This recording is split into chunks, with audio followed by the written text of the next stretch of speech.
Consider this. It's your wedding day. You're 12 years old. A stranger 3 times your age is about to become your husband. A man chosen by your father. A man you met only days ago. But that's not the worst part. Before dawn, your mother wakes you. Her hands are shaking as she holds something you've never seen before. A spear, not a ceremonial replica. A real weapon. One that, if the stories are true, has already pierced human flesh and taken a life in battle. She uses its blood-stained point to part your hair strand by strand, while whispering the same thing her mother whispered to her on her wedding day. Tonight, do not resist. Within hours, you'll be dragged screaming through the streets of Rome, while a mob chants obscene verses about what's about to happen to your body. You'll be carried over a threshold, smeared with wolf fat, and in a room filled with incense and shadows, in front of a bed placed deliberately in the most public part of the house. A knot will be untied that can never be tied again. This isn't fiction. This isn't the plot of some horror film. This is what actually happened at Roman weddings. Not hidden in dungeons or whispered about in shame, but celebrated, ritualized, and performed in broad daylight for over 1,000 years.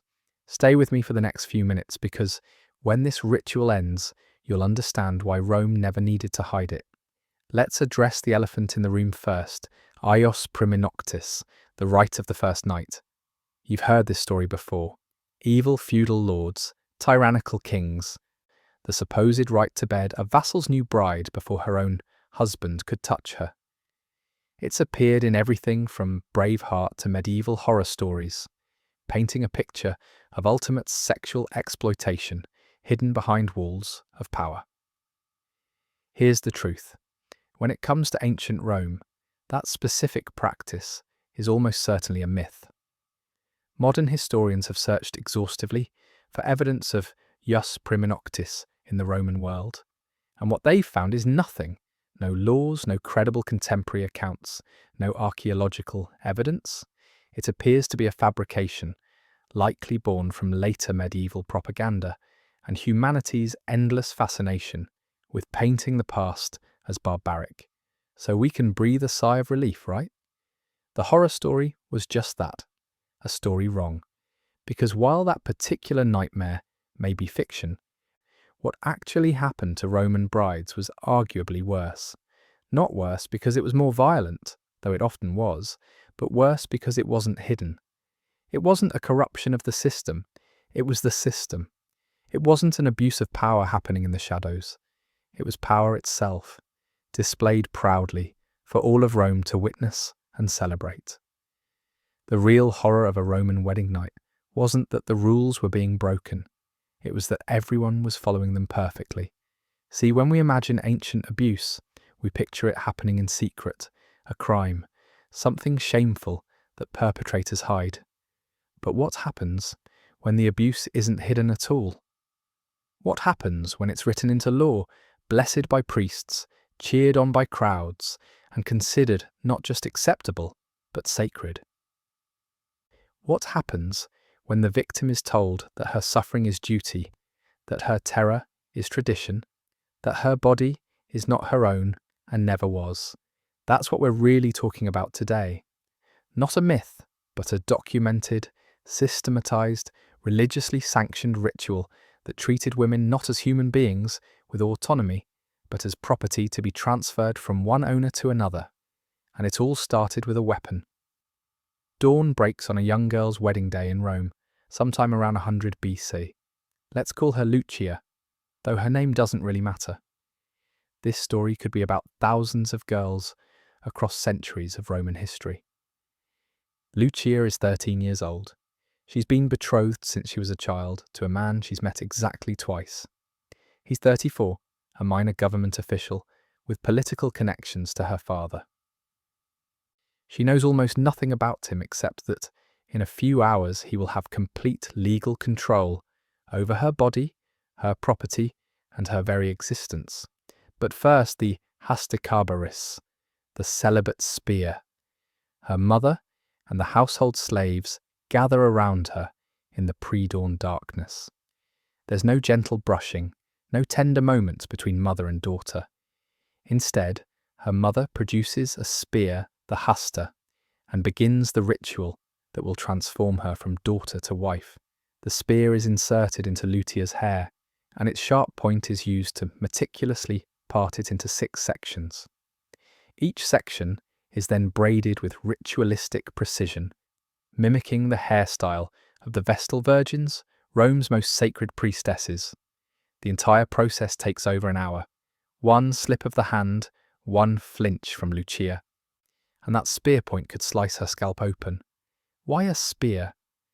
The ancient philosopher Plutarch, writing in the 1st century CE, offers several theories that Romans themselves debated. Some said it honoured Mars, the god of war, in hopes that the marriage would produce strong warrior sons.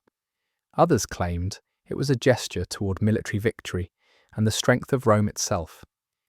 But Plutarch also recorded a darker interpretation, one that cuts closer to the truth.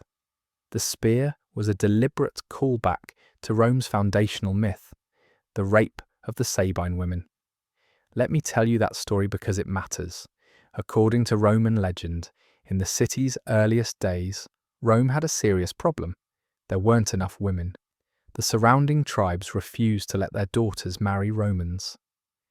Seeing the new city as nothing more than a haven for criminals and outcasts, so Rome's founder Romulus devised a plan. He invited the neighbouring Sabines to a great festival, a celebration of games and religious rites. The Sabines came, men, women, and children, expecting diplomacy and entertainment. Instead, at a prearranged signal, the Roman men attacked. They didn't kill the Sabine men, not yet. Instead, they grabbed the Sabine women and girls, dragging them away by force while their fathers, brothers, and would-be husbands were driven back with swords. The women were distributed among Roman men as wives, not asked, not courted, taken. And according to the myth, these abducted women eventually came to love their captives, even intervening to stop a war between Rome and Sabine when their birth families tried to rescue them. This wasn't a shameful secret in Roman culture. It was a founding myth. It was celebrated in art, referenced in poetry, and yes, reenacted symbolically at every single traditional Roman wedding. The spear wasn't just styling a bride's hair. It was a reminder renewed with every marriage that wives were fundamentally captured. That marriage was in its essence a conquest, that a woman's body was a prize to be claimed by force, sanctified by tradition. And here's what makes this even more chilling. According to some ancient sources, the spear used in the ritual was ideally one that had already killed a man in battle. A weapon literally baptized in human blood was the first thing to touch a bride on her wedding day. Think about the psychological weight of that moment. You're a young girl, and the very first ritual of your wedding, the moment that begins your transformation from maiden to wife, is performed with an instrument of death. What message does that send? What does it tell you about what's coming next? The answer is written in every detail of what followed. To understand why these rituals existed, we need to talk about something deeply unsexy, but absolutely crucial. Roman law. For most of Roman history, particularly in the Republic, an early empire, the most traditional and prestigious form of marriage was called conventio in manu, which translates literally as passage into the hand. Here's how it worked. From birth, a Roman woman existed under someone's pestis, their legal power. If her father was alive, she was under his patria potestas, his paternal power. This wasn't just symbolic, it was absolute. He controlled whether she could marry, who she could marry, whether she could own property, and whether she could even keep her own children if she became a widow. In the eyes of Roman law, an unmarried daughter was legally similar to a child, regardless of her age. The in manu marriage ceremony existed for one purpose: to transfer that power from father to husband, to literally pass the woman from one man's hand to another's. After the wedding, she was no longer part of her birth family, not legally, not religiously, not in any sense that mattered under Roman law. She took on the legal status of her husband's daughter. Yes, you read that correctly. In the eyes of the law, her wife was legally equivalent to her husband's child. Any property she might have inherited, now it belonged to her husband. Any legal disputes involving her husband handled them. Her entire legal identity was subsumed into his household. Now I need to be precise here, because Roman marriage law evolved significantly over the centuries. By the late Republic, and especially during the Empire, a different form of marriage called manu without the hand became increasingly common, particularly among the elite classes. In a sinu marriage, a woman could remain under her father's pestis, or if her father was dead, and she had no male guardian. She could even gain a degree of legal independence. She could own property, conduct business, and maintain significant autonomy. Some elite Roman women wielded enormous power through senior manu marriages. But, and this is crucial, even as the legal reality changed, the ritual didn't. The ceremonies, the symbolism, the entire theatrical performance of a Roman wedding continued to be based on the older in manu model. Why? Because these rituals weren't really about the law. They were about power, tradition, and social control. A daughter's consent to marriage was technically required under Roman law. But let's be realistic about what consent meant for a girl who'd been raised from birth. Knowing that her father had the absolute right to arrange her marriage, that refusal could bring shame on her entire family, and that she had virtually no other options for her future. She would recite the traditional formula ubu gas ego ga, where you are gas, I am Gaia. On the surface, it sounds like a beautiful vow of partnership, but its deeper meaning was clear. Wherever you go, I follow. Your identity subsumes mine. Your world becomes my world. I am joining you. You are not joining me. And there was one more physical symbol of this transfer, one more lock that needed a key, the cingulum. This was a woolen belt tied around the bride's waist with an incredibly complex knot called the nodus Herculeus, the knot of Hercules. This wasn't decorative. It was symbolic of her virginity, her protected status. Her body is sealed territory. The knot was deliberately difficult to untie, designed to be a puzzle, a challenge. And there was only one person with the right to untie it. Her husband on their wedding night, in what would come next. As the sun began to set, the most theatrical and psychologically brutal part of the Roman wedding began. The Dolom deducture, the procession to the groom's house. This was no quiet, dignified walk. This was orchestrated chaos, a deliberate spectacle of mock violence that reenacted step by step the legendary abduction of the Sabine women. First, the groom approached the bride. In front of both families, in front of witnesses, he grabbed her with a display of force. This wasn't gentle. Ancient sources describe him seizing her, pulling her with visible strength from her mother's arms. The bride, for her part, was expected to play her role.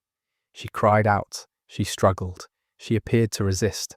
Was it all performance? Roman writers claimed it was ritualistic, that the bride's apparent reluctance was meant to party the household gods of her birth family, to assure them she wasn't leaving willingly, and thus wouldn't anger them.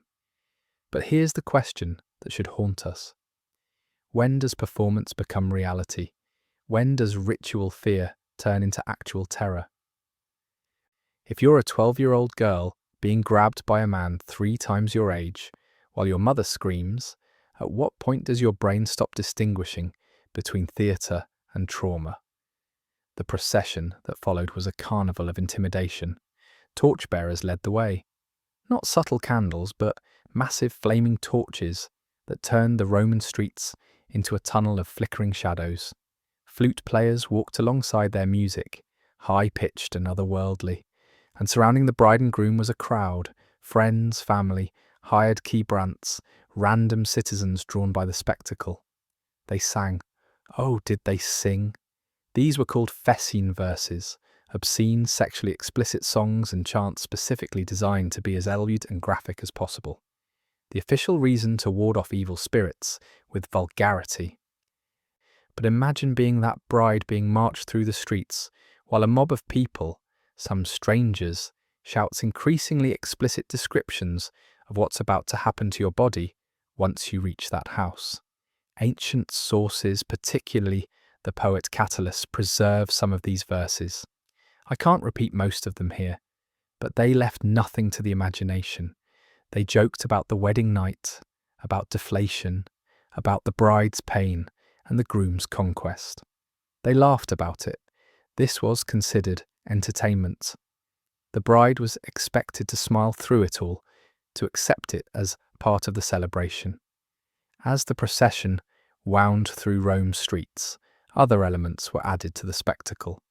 Boys carried the bride's spindle and daft tools of weaving, marching ahead of her as symbols of her future domestic servitude. Someone scattered nuts in the crowd, a fertility symbol, but also a way to draw even more people to watch, to bear witness to this transfer of ownership. When they finally reached the groom's house, the doorpost would already be decorated, draped with woolen ribbons, and smeared with oils or animal fat. Some sources specifically mention wolf fat, drawing yet another connection to Rome's founding myth. Remember, Romulus and Remus were supposedly raised by a she-wolf. At the threshold, the final act of the abduction took place. The bride was not allowed to walk over the threshold herself. This was crucial. Tripping as you entered your new home was considered an absolutely terrible omen, potentially cursing the entire marriage. So instead, the groom lifted her again, just like carrying captured property, and carried her bodily over the threshold. Today, this is one of the few Roman wedding customs that has survived, and we think of it as romantic. The groom sweeping his bride off her feet, carrying her into their new life together. But the origin has nothing to do with romance. It's about preventing bad omens, and more darkly about physically demonstrating that the bride doesn't enter this house on her own terms. She's brought in. She's carried in like plunder. The door shut behind them. The crowd remained outside, but the shouting continued for hours. The Fessin verses growing even crudder as wine flowed and inhibitions dropped.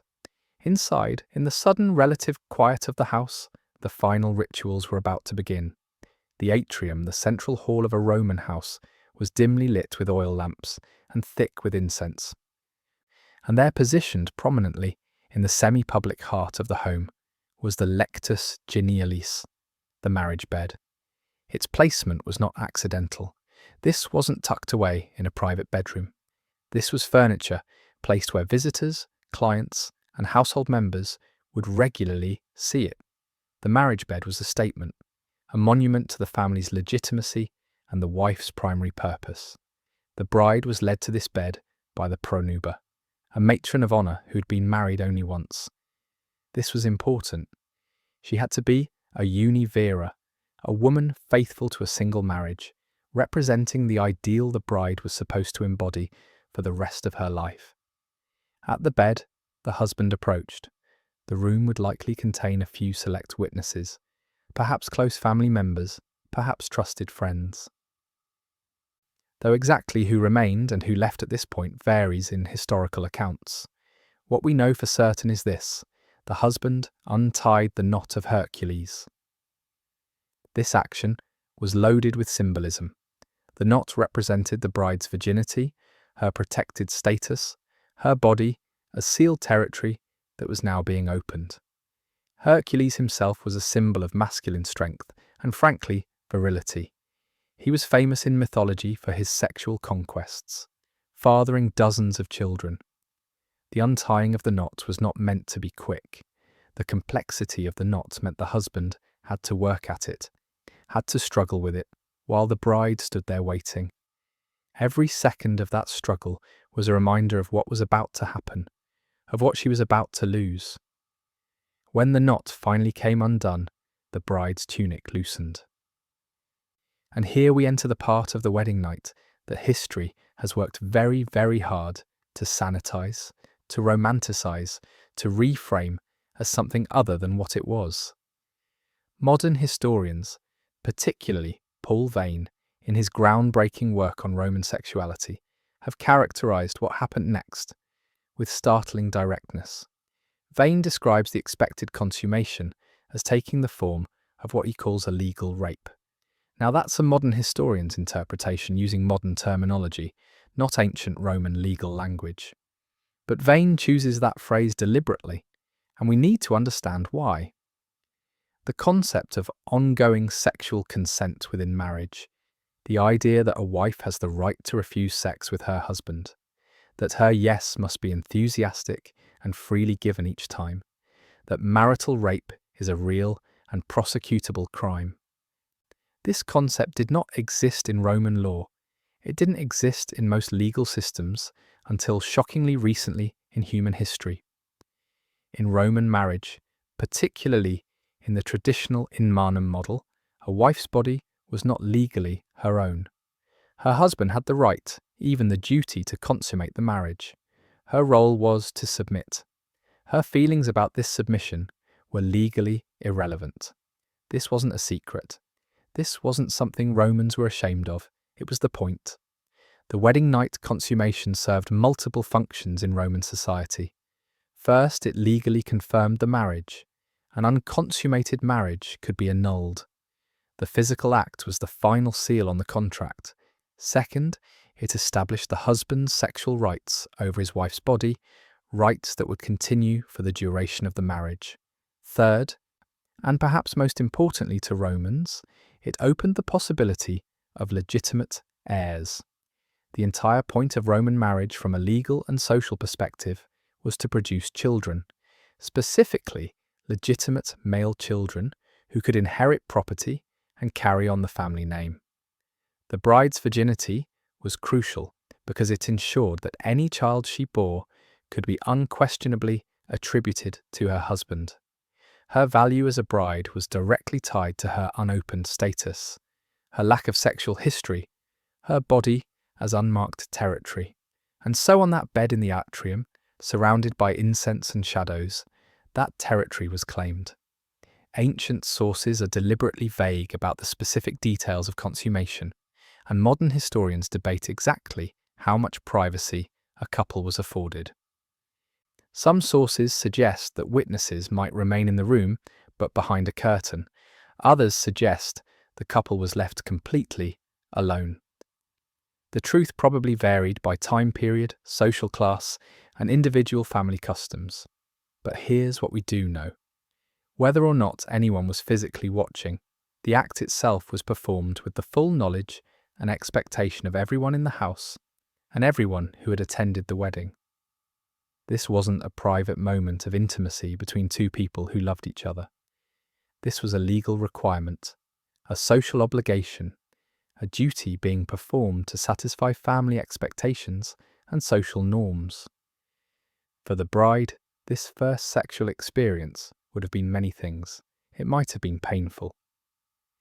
Medical knowledge about female sexuality was primitive, and the idea of ensuring the bride's comfort or pleasure wouldn't have been a priority. It was almost certainly frightening, especially for very young brides who would have had only the vaguest understanding of what sex entailed. But most of all, it was a lesson about her new status, a lesson about her new lack of autonomy, a lesson about what her body was for. And in the morning, there would be proof required.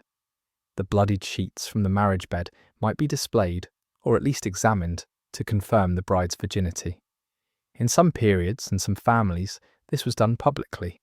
Her body's most private moment became public evidence. If you've made it this far, you're clearly someone who doesn't shy away from history's uncomfortable truths. This is exactly the kind of content we create here every single week. The stories that get glossed over, sanitized, or completely erased from popular history books. Hit that subscribe button right now and ring the notification bell because we're just getting started. Now let's talk about why this story matters today. So here's the question that should be bothering you. If these rituals were performed openly, celebrated publicly, and woven into the very fabric of Roman society, why don't we hear about them more? The answer isn't what you might think. Rome didn't try to erase this history. The change happened gradually over centuries through a combination of cultural evolution, religious transformation, and deliberate historical myth-making. When Christianity became the official religion of the Roman Empire in the 4th century CE, these pagan wedding rituals began to shift. The early Christian church had its own complicated relationship with marriage and sexuality, but the overt symbolism of conquest, the spear, the mock abduction, the Fessene verses, these were gradually replaced with Christian ceremonies that emphasized different values, at least superficially. But the deeper transformation happened in how later generations chose to remember Rome. From the Renaissance onward, Western civilization developed an almost romantic obsession with classical antiquity. Rome became the model of civilization, of law, of culture. We built our government buildings to look like Roman temples. We studied Latin and Greek. We held up Roman philosophy and engineering as the pinnacle of human achievement. And in that process of glorification, we did what humans always do with uncomfortable history. We softened it. We selected the parts we liked and quietly ignored the parts that made us uncomfortable. We remembered the aqueducts and forgot the spear. We celebrated the Senate and overlooked the systematic legal subjugation of half the population. We marveled at the Colosseum and chose not to think too hard about what the women in the crowd had endured in their own homes. Modern popular culture has perpetuated this sanitized version. Movies and TV shows set in ancient Rome focus on gladiators, emperors, and military campaigns. When they do show Roman marriages, they're often portrayed with modern sensibilities, romantic, consensual, a meeting of equals. Even academic history, until relatively recently, largely overlooked the female experience in Rome. The historians were men writing about men focused on politics and warfare. The public sphere that Roman men dominated, the private sphere, the domestic sphere, where women's lives unfolded, that was considered less important, less worthy of serious scholarship. It's only in the last few decades that historians like Mary Beard, Sarah Pomeroy, Eve Damra, and Paul Vane have really pushed back against this narrative, using archaeological evidence, ancient letters, medical texts, and legal documents to reconstruct what life was actually like for Roman women. And what they found is deeply uncomfortable. They found that Roman civilization, for all its achievements, was built on a foundation of systematic gender oppression that touched every aspect of a woman's life, from the moment she was born to the moment she died. The wedding night rituals we've discussed today weren't aberrations. They weren't the worst parts. They were just the most visible part of a much larger system of control. After her wedding night, a Roman woman's life continued under her husband's authority. He controlled her property, her social interactions, her body. If he wanted to have sex, she had no legal right to refuse. If she committed adultery, he could kill her under certain circumstances. If he committed adultery, which was incredibly common, she had virtually no legal recourse. Her value was measured primarily in her ability to produce legitimate heirs, preferably male. If she was infertile, she could be divorced. If she had only daughters, she might be blamed for failing in her duty. Her body was a vessel for continuing the family line, not a site of her own pleasure or autonomy. So why does this matter today? Because the echoes of these Roman attitudes about women, marriage, and sexuality didn't die with the Roman Empire. They flowed through the centuries, shaping medieval European marriage customs, influencing the development of Western legal systems, and creating cultural narratives about gender roles that we're still fighting against today. The idea that a wife's body belongs to her husband that persisted in Western law for centuries. Marital rape wasn't criminalized in all 50 US states until 1993. Let that sink in. 1993, less than 35 years ago, the idea that a woman's primary value lies in her virginity before marriage and her fertility within it still shapes cultural attitudes across the globe. The notion that marriage is fundamentally about the transfer of a woman from her father's control to her husband's, still embedded in traditions like fathers giving away brides at weddings. We like to think we've moved beyond all this, and in many ways, legally and socially, we have. But understanding where these ideas came from, understanding that they weren't just natural or inevitable, but were deliberately constructed and reinforced through rituals like the ones we've discussed today.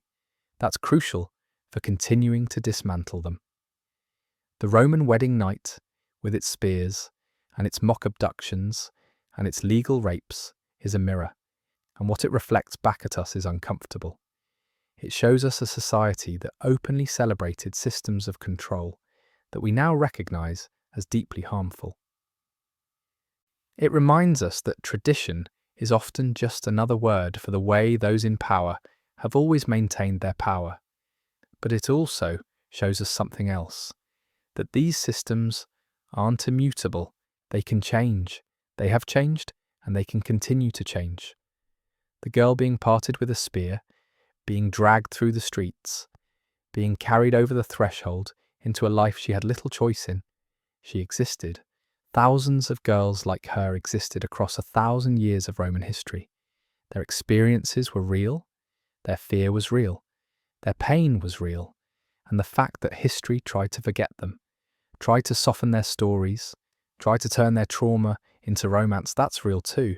So we remember not to condemn people who lived 2,000 years ago for failing to live up to modern moral standards, but to understand how we got here, to recognize that progress isn't inevitable, to see that the rights and autonomy we have today were fought for, often against systems that claim to be natural, traditional, and sacred.